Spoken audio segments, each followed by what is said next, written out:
제1차 세계대전에 대해서 얘기를 좀 해보도록 하겠습니다. 우리나라 역사에서는 1차 대전보다는 2차 대전이 더 중요합니다. 2차 대전에서 일본이 지고 이 때문에 우리나라가 해방이 되었고 또 독립이 되었죠. 그래서 더 중요한 겁니다. 그런데 내용을 좀 알아보면 세계사적인 측면에서는 어쩌면 1차 대전이 더 중요한 측면이 있고 또 우리나라에 미친 영향 또한 절대 작지가 않았습니다. 나폴레옹 전쟁이 끝나고 유럽의 새로운 질서가 만들어진 것이 1814년이었죠. 그리고 그 이후 정확히 100년 동안, 그러니까 1914년까지 유럽에서는 그다지 큰 대전이 없었습니다. 영국이 막강한 군사력, 그리고 그 군사력의 원천이 되는 월등한 경제력으로 전 세계의 질서를 만들었고 그것을 유지하던 시대였거든요. 그래서 이 시기를 옛날 고대 로마 시절에 쓰던 말을 가져와서 팍스 브리테니카라고 부르기도 하고 또 별다른 전쟁 없이 평화롭고 아름다운 시절이었다라는 뜻에서 벨 에포크, 즉 아름다운 시절이라고 프랑스어로 부르기도 했던 것입니다. 이렇게 영국이 지배하고 있던 세상에 균열이 일어나기 시작한 것이 바로 독일의 부상입니다. 어차피 산업혁명 이후 유럽 대륙은 영국, 프랑스, 독일 이렇게 세 나라가 어떻게 세력 균형을 이어가는가에 따라 달라지게 되어 있었고요.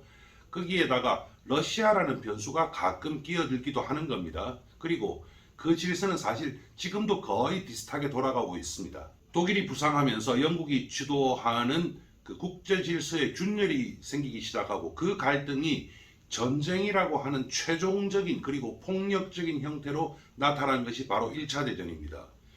1차 대전에 대해서 그 당시 사람들은 모든 전쟁을 끝내기 위한 전쟁이다 라고들 했습니다. 하지만 그 이후에도 전쟁은 이어졌죠. 그래서 지금은 그 누구도 어떤 특정 전쟁에 대해서 모든 전쟁을 끝내기 위한 전쟁이라고 이렇게 일컬지는 않습니다.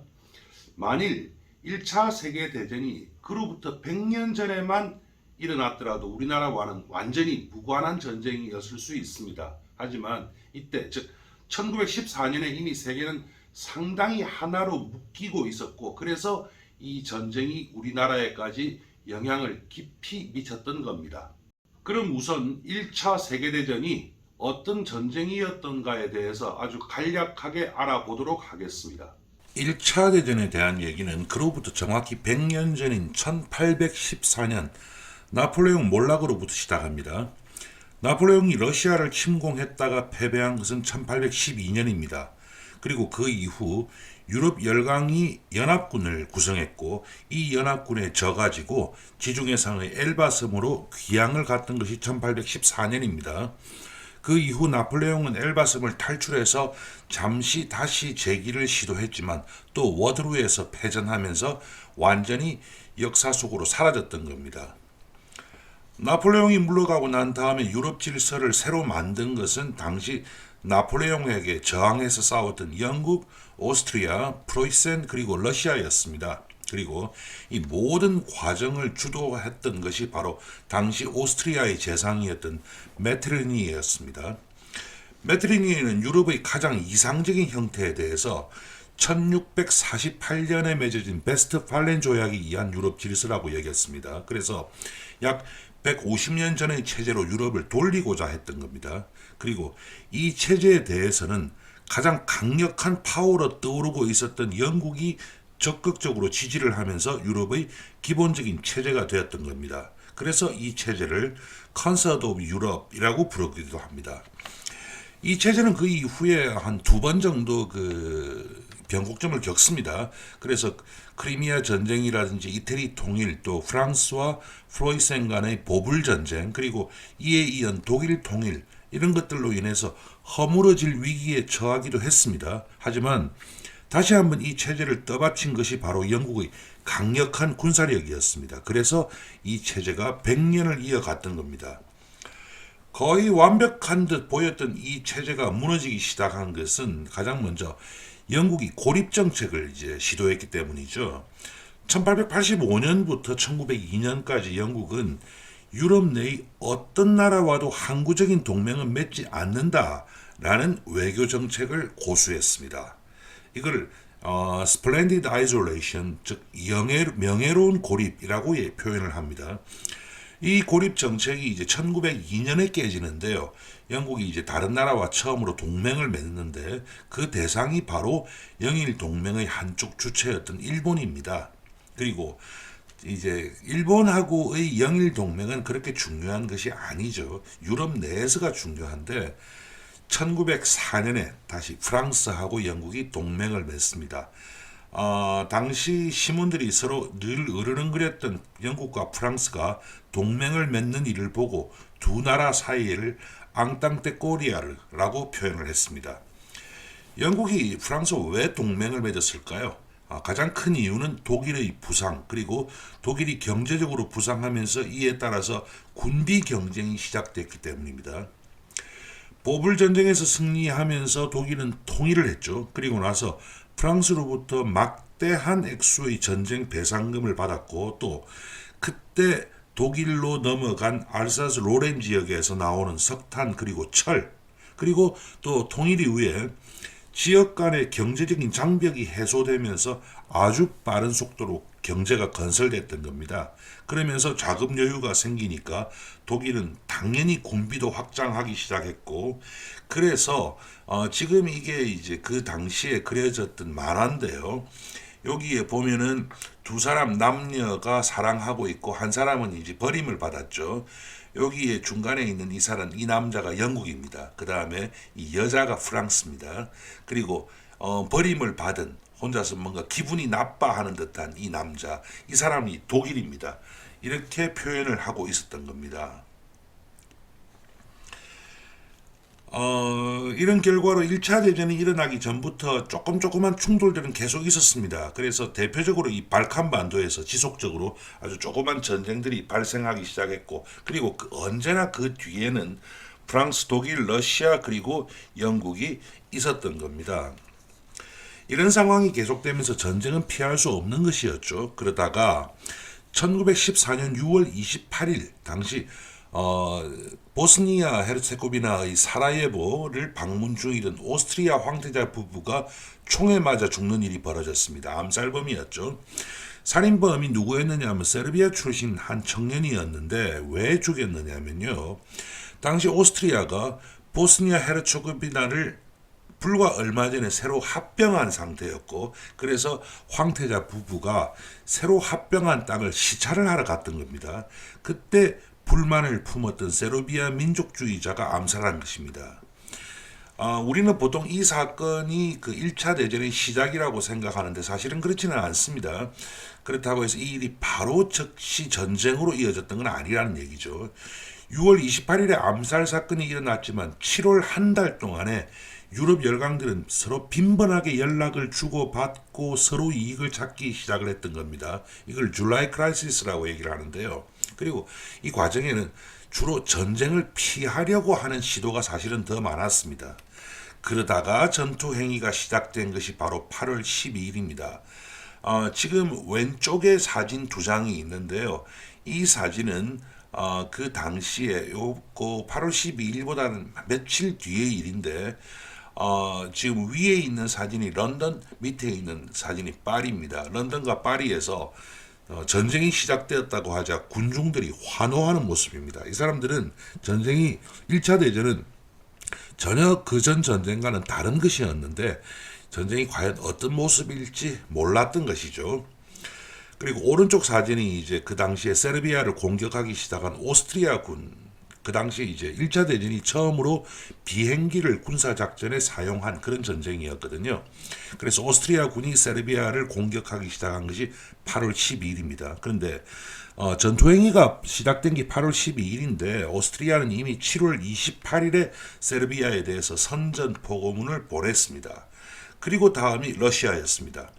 이 과정들이 상당히 복잡합니다. 그래서 하나하나 다 설명을 하면 너무 길어져서 간단히 말씀을 드리면, 우선 러시아가 세르비아를 침공한 오스트리아에 대해서 전쟁을 개시했고요. 그러니까 그 다음이 러시아에 대해서, 이제 오스트리아를 공격하는 러시아에 대해서 독일이 선전을 포고한 겁니다. 이게 그 당시 전선으로 가는 독일 군인들의 모습입니다.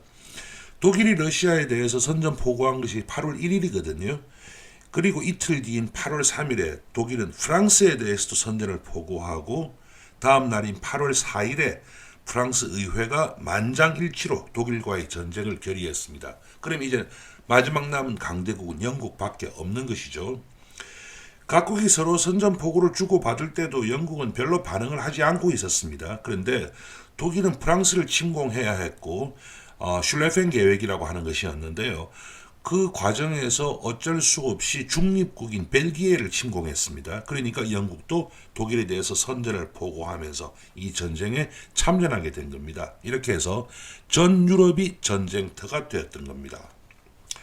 이 전쟁이 어떤 모습이었느냐? 이 전쟁의 모습을 가장 잘 보여주는 사진이 바로 이 사진입니다. 이 사진은 따로 제목이 붙어 있습니다. Going over the Top이라고 하는 이름이 붙어 있는 건데요.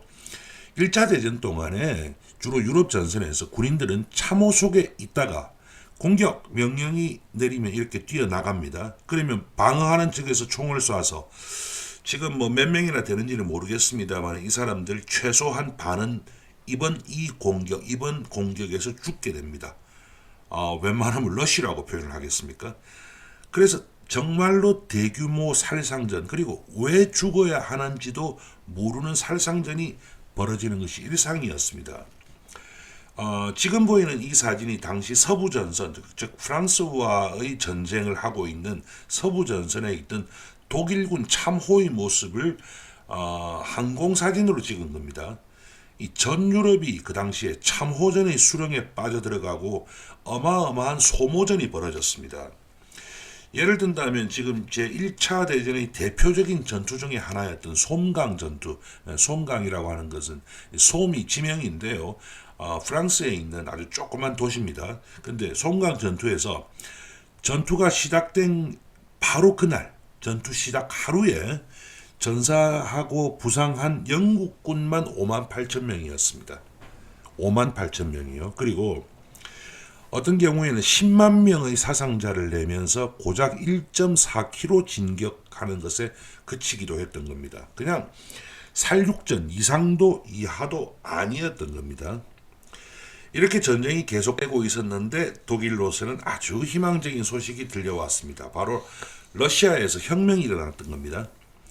그러니까 독일의 입장에서 동쪽에는 러시아와 전쟁을 해야 되고 서쪽에서는 프랑스와 전쟁을 해야 되는데, 그런데 러시아가 전쟁에서 빠지게 되면 아주 좋은 것이죠. 러시아 혁명이 이 전쟁에 미친 영향에 대해서는 뒤에 조금 더 설명을 드리겠습니다만은, 아무튼 이렇게 해가지고 러시아는 전쟁에서 빠져버렸습니다. 그러니까 독일은 이제 동부 전선에 신경을 안 쓰고 서부 전선에 총력을 기울일 수 있게 되는 겁니다. 독일로서는 아주 유리한 조건이라고 생각할 수 있죠. 그런데 어차피 전쟁은 돈으로 하는 겁니다. 어떤 사람이 그 농담 삼아 얘기하기를 전쟁에 무엇이 필요하느냐, 3요소가 무엇인가 라고 묻더니 자기가 바로 돈, 그리고 더 많은 돈이라고 이제 농담을 하는 것을 제가 들은 적이 있거든요. 이미 1818년 3월이 되니까 독일 경제는 한계를 넘어서 있었습니다. 하지만 영국 경제는 그때까지도 뭐 그런 대로 버틸 수 있는 수준이었고, 그리고 아주 중요한 사항, 미국이 본격적으로 참전하기 시작하면서 독일이 이길 기회가 거의 없어진 겁니다. 그래서 독일이 마지막 모든 힘을 쥐어짜서 마지막 공세를 퍼부었던 것이 1918년 6월입니다. 하지만 이미 전세는 뒤집기 어려웠습니다. 그래서 1918년 8월이 되면서 프랑스에 하루에 10,000명의 미군이 들어오기 시작했습니다. 그래서 유럽에 와 있는 미군의 수가 90만 명, 9만 명이 아니고 90만 명이 되었던 겁니다. 그리고 미군은 아주 어마어마한 물자를 함께 가지고 오면서 그것으로 전쟁의 승패는 결정이 나버렸던 겁니다. 달리 방법이 없었습니다. 그래서 9월 29일에 독일 편에 섰던 불가리아가 가장 먼저 휴전이라는 형태로 항복을 했습니다. 전선에서 이탈을 했죠. 그리고 10월 30일에 오스만 제국, 11월 3일에는 오스트리아가 항복을 했고요. 독일은 마지막까지 버텼습니다. 하지만 11월에 정부가 무너졌죠. 그래서 11월 11일에 항복할 수밖에 없었습니다. 지금 이 배경으로 보이는 열차 안에서 독일군은 프랑스에 항복을 했고요. 프랑스 및 다른 나라도 포함입니다. 그리고 나서 또 똑같은 열차에서 2차 대전 때 독일이 프랑스에게 이기면서 또 같은 열차에서 프랑스가 또 독일에 항복을 하는 그런 일까지 있었습니다. 이렇게 1차 세계대전은 인류 역사에 아주 큰 영향을 미친 사건이었습니다. 이 전쟁을 통해서 연합국 측이 동원한 군대가 믿어지지 않겠지만 무려 4,300만이었습니다. 그리고 독일을 중심으로 한 동맹국 측도 2,500만을 동원했습니다. 그리고 살육전이었죠. 그래서 연합국 측에서 전사한 군인만 550만, 동맹국 측이 440만이라는 어마어마한 인명 손실도 가져왔습니다. 양쪽 합쳐서 2천만 명이 넘는 부상자는 넣지도 않았고 또 800만 명이 넘었던 민간인 희생자도 전혀 넣지 않고도 그랬던 겁니다. 그런데 이 1차 세계대전이 우리나라에 미친 영향으로 가장 큰 것은 우리가 두 가지 정도를 들 수 있습니다. 먼저 전쟁 도중에 일어났던 러시아 혁명에 대해서 얘기를 해야 하고 또 하나는 일본의 세계 최고 열강국으로의 부상입니다. 그럼 먼저 러시아 혁명에 대해서 이 편에서는 그냥 간단히 전쟁에 미친 영향에 집중하면서 알아보겠습니다. 러시아 혁명의 뿌리는 이미 그 오래전부터 시작합니다. 그러다 혁명이 이제 일어난 것은 1917년 1차 대전이 한창 진행될 때였죠. 처음에 이제 2월 혁명이 일어나서 황제가 폐위가 되었고 러시아는 공화국이 되었습니다. 그리고 그 당시 러시아의 권력을 누가 가졌느냐면 주로 입헌주의를 주장하는 이 케렌스키를 중심으로 한 맨세비키, 그리고 이미 전국의 조직을 광범위하게 아주 빠른 속도로 건설해 나왔던 노동자 병사 대표 소비에트가 조금 엉성하게 권력을 공유하는 형태가 지속되었던 겁니다. 근데 이 상황에서 그 당시 스위스의 망명충이었던 레닌이 바삐 움직이기 시작을 했습니다. 1917년 2월 혁명으로 황제가 폐위가 되니까 독일은 레닌과 협상을 해서 레닌을 러시아로 귀국시켰습니다. 레닌이 러시아로 가서 권력을 잡으면 자신들과 휴전을 할 수 있을 것이라는 계산이 있었던 것이죠. 그리고 이 계산은 적중했습니다. 돌이켜본다면 아주 재밌는데 러시아 혁명의 사상적인 기저를 제공한 공산주의의 창시자가 바로 칼 막스 아닙니까? 칼 막스가 독일 사람이거든요. 그리고 또 러시아 혁명을 직접 주도했던 레닌 또한 독일의 도움으로 러시아로 돌아갈 수 있었던 겁니다. 그래서 독일은 봉인 열차, 그러니까 한번 딱 출발하면 도착할 때까지 그 누구도 타거나 내릴 수 없는 열차를 태워서 레닌을 러시아로 돌려보냈습니다. 레닌은 러시아의 그 수도 페테르스부르크에 도착한 바로 다음 날인 1917년 4월 4일 군중 앞에 나서서 바로 4월 태제라고 하는 것을 발표했습니다. 공산주의 그 운동사에 있어서 가끔씩 나오는 것이 이제 태제입니다. 우리나라 박헌영도 태제를 발표한 적이 있는데요. 이 4월 태제는 총 10개의 조항으로 되어 있습니다. 근데 그 첫 번째가 바로 계속되고 있는 제국주의 전쟁에 단호히 반대하고 즉각 평화를 실현한다라는 것이었습니다. 그리고 곧이어서 러시아는 10월 혁명의 소용돌이에 빠져들었고 이 결과 레닌이 완벽하게 권력을 잡습니다.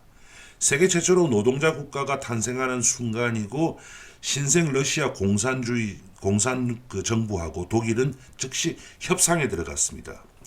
이 협상은 누가 뭐라고 해도 독일이 얻은 것이 훨씬 많습니다. 브레스트 리tovsk 조약이라고 부르는데요. 지금 보이는 사진에서 제가 이제 마우스로 보이는 요 사람이 있죠. 동그랗게. 이 사람. 이 군인이 경례를 하고 있는 게 보일 겁니다. 이 경례하는 군인들은 독일 군인들입니다. 그래서 이 사람이 그 당시 조약을 협상하고 체결하기 위해서 도착하는 장면입니다. 러시아 소비에트 정부 대표 레프 카메네프입니다. 그리고 지금 이 도시는 바로 지금의 그 벨라루시, 옛날에는 이제 백러시아 또는 뭐 화이트 러시아라는 영어를 많이 썼는데요. 벨라루시에 지금 있는 도시입니다.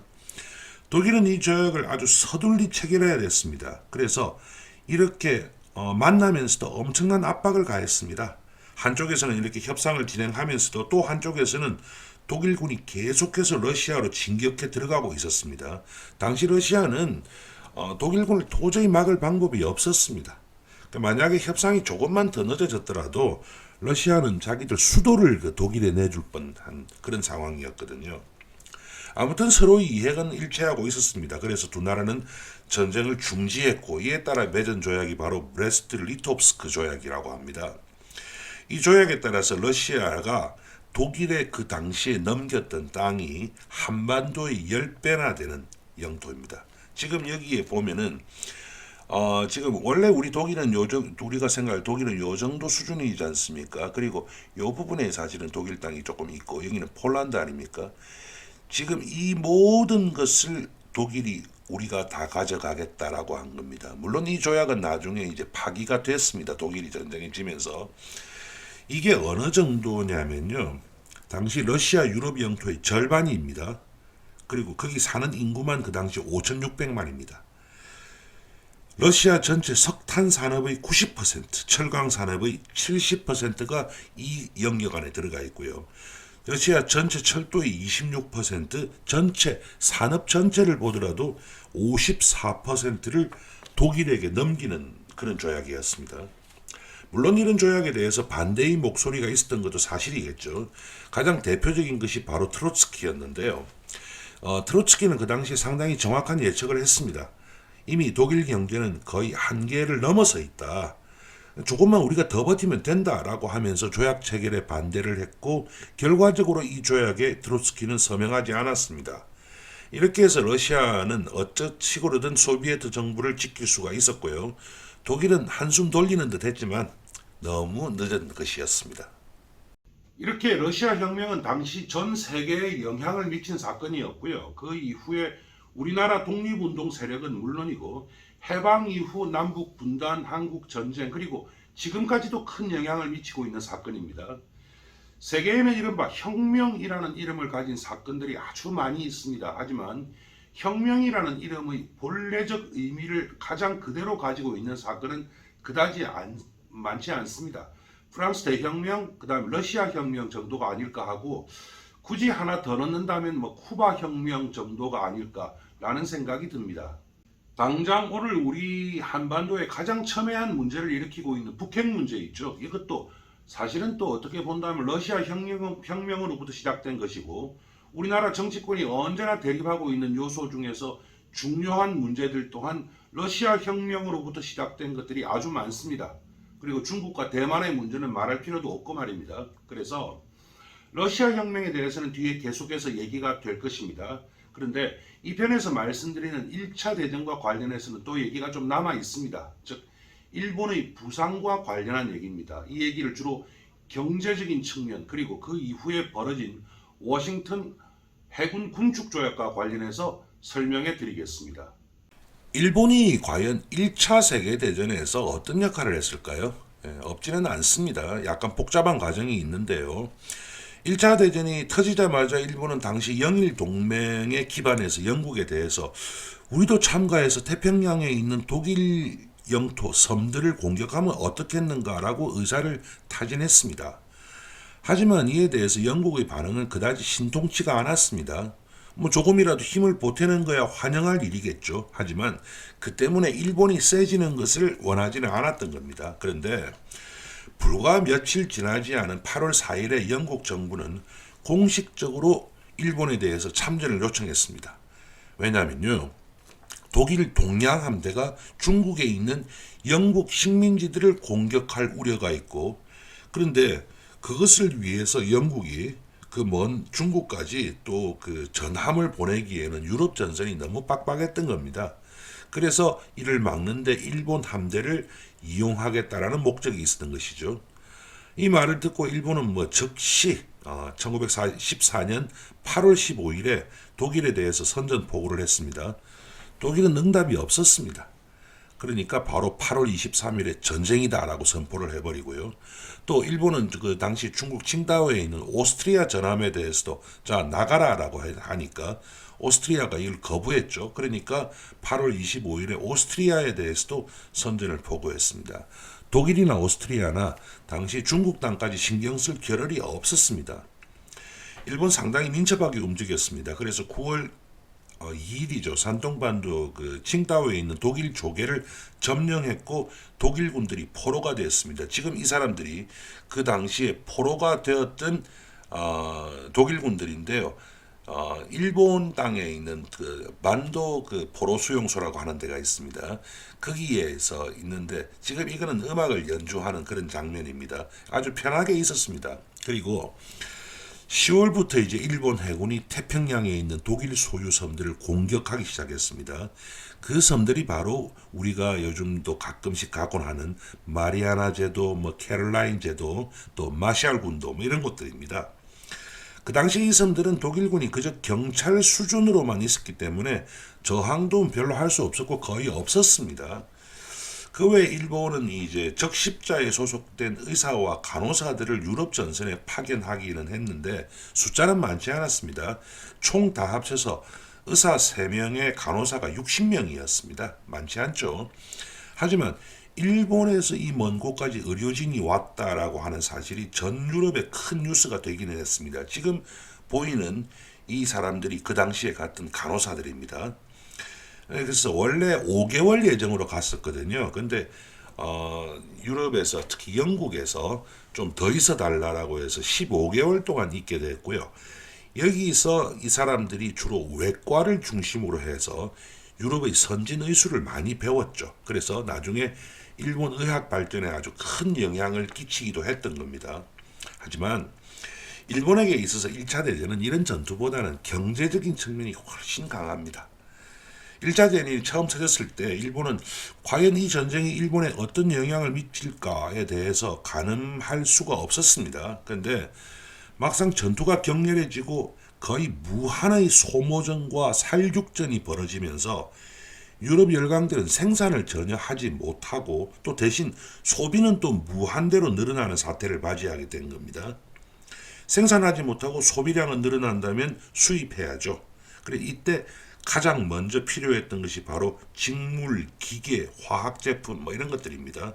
그런데 이 당시 일본이 마침 이 분야에서 이미 상당한 발전을 이루어 놓고 있었던 겁니다. 이렇게 되면서 일본 수출이 비약적으로 늘어나기 시작했습니다.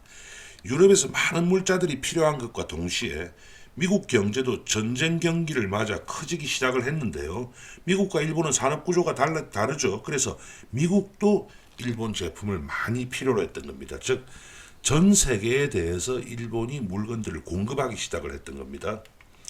지금 이제 오른쪽에 그래프 보이실 겁니다. 이 그래프가 일본 한 선박 회사의 수지를 나타내는 겁니다. 그런데 여기 이제 선으로 나타나는 것이 있고요. 그 다음 막대로 나타나는 것이 있지 않습니까? 선으로 나타나는 것이 배당률입니다. 그러니까 쉽게 얘기를 하면 주주들에 대한 배당률이거든요. 이 배당률이 정말 하늘 높은 줄 모르고 올라가는 모습을 볼 수 있을 겁니다. 그리고 지금 왼쪽에 보는 어떤 사람이 좋은 옷을 입고 뭔가를 태우고 있는 모습이 보일 겁니다. 이제 성금, 나리킹이라고 해가지고 그 당시에 일본에서 이 전쟁 경기 때문에 아주 큰 돈을 번 사람들이 많았습니다.